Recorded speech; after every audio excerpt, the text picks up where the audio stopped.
Hello and welcome to The Top Story, a podcast with the headlines of the day from our correspondents around the world. I'm Qizhi. Coming up in this edition, China has sent hundreds of rescuers and medical staff as well as emergency aid to Myanmar as the country struggles with the aftermath of Friday's devastating earthquake. The World Food Programme warns about the risk of acute hunger and malnutrition in Gaza as food supplies have run out. And the global trading system is bracing for US President Donald Trump's impending tariffs on trading partners this week. We begin in Asia. China's embassy in Myanmar has confirmed that 3 Chinese nationals died in a 7.9 magnitude earthquake that struck on Friday.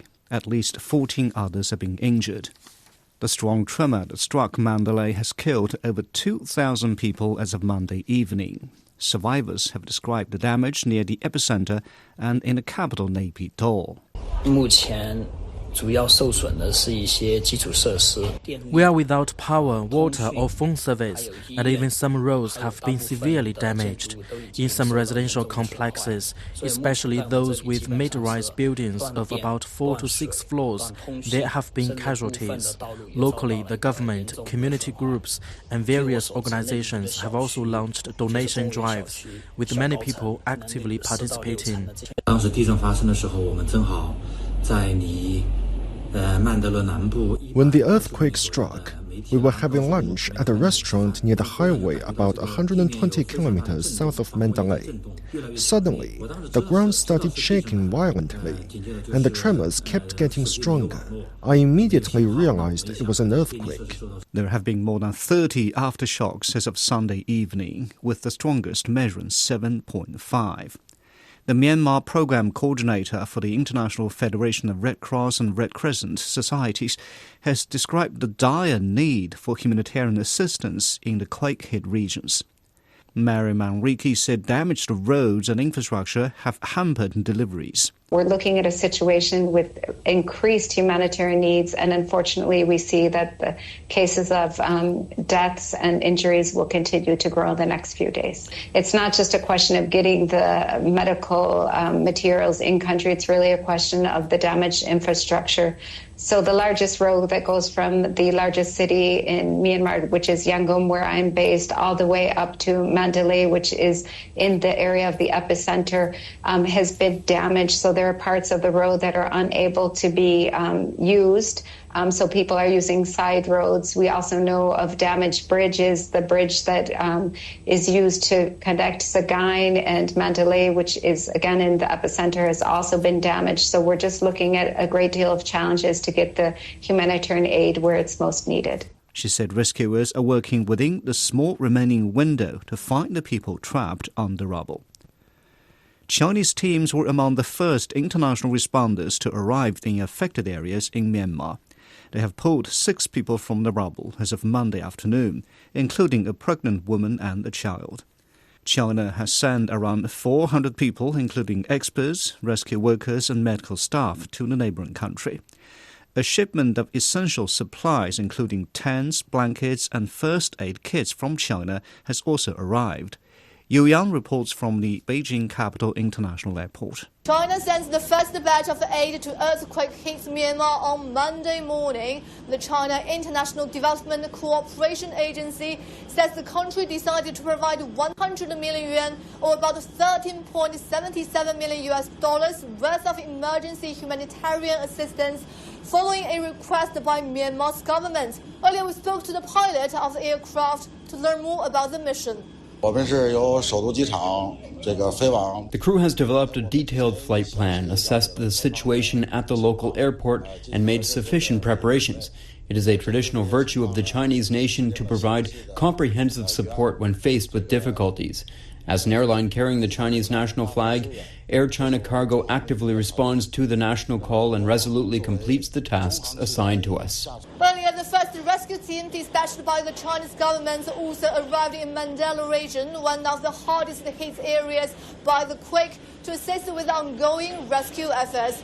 Following the deadly earthquake, Min Huangliang, leader of Myanmar's current military government, declared a state of emergency and made a plea for help. So far, countries including China, India, Vietnam and Thailand have sent out deployed rescue teams to the Southeast Asian nation. And Beijing says China will provide further assistance in the future as needed by Myanmar. That was Yu Yang in Beijing. Now turning to the Middle East, Gaza residents are having a muted Eid al-Fitr after the Muslim holy month of Ramadan. The World Food Programme has warned that hundreds of thousands of Palestinians are again at risk of acute hunger and malnutrition. Food supplies have run out as Israel continues to block the entry of aid into the territory. Nader Al-Tibi spoke to some of the displaced in Gaza City. In Gaza, the usual joy of Eid has been replaced by sorrow and hardship. In displacement camps, thousands of families are living in tattered tents surrounded by waste.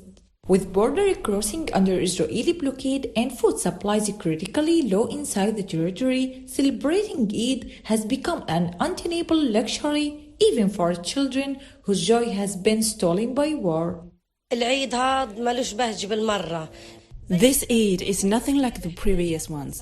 There's no joy as we struggle to provide for our children. Aid is no longer reaching us, and we're left to survive on the bare ground with no one paying attention to our suffering. Elderly and displaced Amina Subah was forced to flee once again after her home was destroyed. She now lives in dire conditions with her orphaned grandchildren in tall CGTN that are grave and hunger dominate their lives.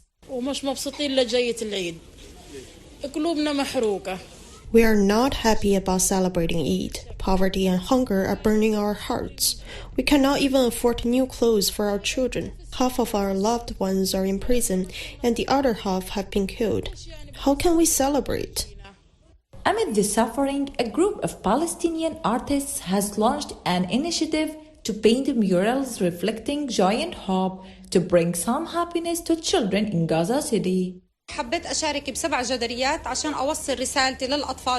We painted murals to send a message to children and our community that hope still exists. Through colors and artistic expression, we try to bring joy and positivity despite the hardship. The Commissioner General of the UN Relief and Works Agency for Palestinian Refugees, Philip Lazzarini, has warned that Israel's blockade of the humanitarian aid is pushing Gaza close to famine, causing diseases to spread and deepening deprivation for its population. The joy of Eid is overshadowed by the ongoing war and pain of hunger as Gazans struggle to secure their daily food and survive. With Israel's tightened blockade on humanitarian aid, a severe hunger crisis is pushing the Palestinian enclave to the brink. That was Nader Al-Tibi on how Gazans spend Eid amid dire situations. Israeli Prime Minister Benjamin Netanyahu has repeated a demand for Hamas to disarm and leave Gaza. Hamas says it has agreed to a ceasefire proposal from mediators Egypt and Qatar, but the group has refused to lay down its arms, calling it the Red Line. Jonathan Regev reports from Tel Aviv. A lot of criticism on the Prime Minister for the way he's dealing the crisis with the hostages. And what the Prime Minister has been saying is that his policy of military pressure is the right one. One would be the complete disarmament of Hamas. The other would be sending to exile all of the Hamas leadership. A third one, quite important, Israel will be the one maintaining security in Gaza. Netanyahu did not go as far as saying that Israel will control Gaza, but did say that Israel will be the one in charge of security. How do you do that without controlling the area? Not exactly clear. The fourth and final point is that Israel will work to facilitate Trump's plan, which would see Gazans who wish to leave, leaving to another country. Many people, including hostages who came back, are saying that the military pressure is not only not helping the hostages, but doing exactly the opposite. That was Jonathan Regev in Tel Aviv. Moving on to North America. The global trading system is bracing for U.S. President Donald Trump to impose more tariffs on trading partners this week. European Union countries warned that trade wars hurt all sides, but they are ready to respond. Popin Putin has more. Donald Trump is set to announce broad-based reciprocal tariffs on U.S. trading partners Wednesday in what he's calling Liberation Day. vowing to match the duties other countries put on American exports. This will make it more expensive for countries to ship products to the US. Last Wednesday, Trump announced tariffs of 25% on all cars shipped to the US will be imposed starting April 3rd. We're going to charge countries for doing business in our country and taking our jobs, taking our wealth.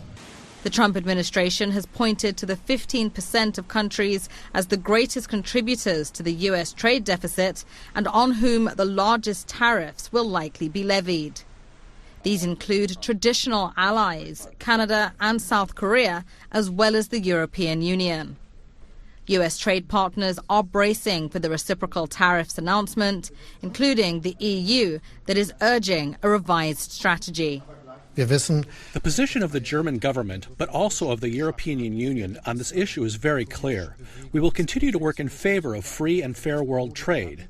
We do not consider tariffs to be a suitable instrument for the exchanges of goods and services between nations.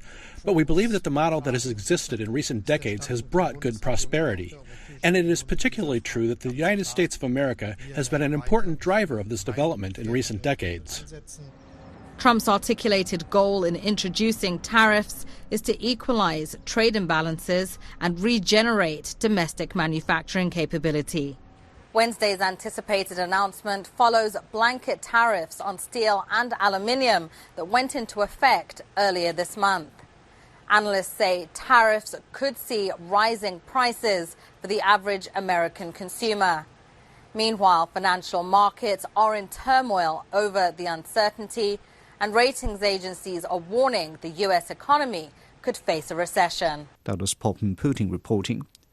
The recent wildfires in Los Angeles have devastated more than 17,000 homes and businesses. As the city pushes through the reconstruction process, it's facing new tariff-related challenges on construction materials. This could make the recovery process longer and more costly. Edis Tianshan has more from Los Angeles. The Trump administration has recently rolled out new tariffs on primary construction materials like steel, aluminum, and other construction goods. It comes at a time of higher demand for those commodities. As the city and county of Los Angeles move aggressively to rebuild the wildfire areas in Malibu, Pacific Palisades, and up in Altadena, to build those houses, we need softwood lumber, aluminum, and steel from Canada. The tariffs are meant to make domestic production more attractive, but that will take time, and until then, the market will have to absorb the higher costs. We are still handling a lot of imported steel despite the tariffs because there's not enough American manufacturing of steel right now. So one of the unintended consequences if this is done the wrong way is you don't have enough steel. That impacts construction, that impacts economic growth across the board. Associated General Contractors of America said housing costs could skyrocket by almost 50%. The gap between what the fire victims may or may not be getting from their home insurance payouts and the actual cost of rebuilding their homes will certainly widen.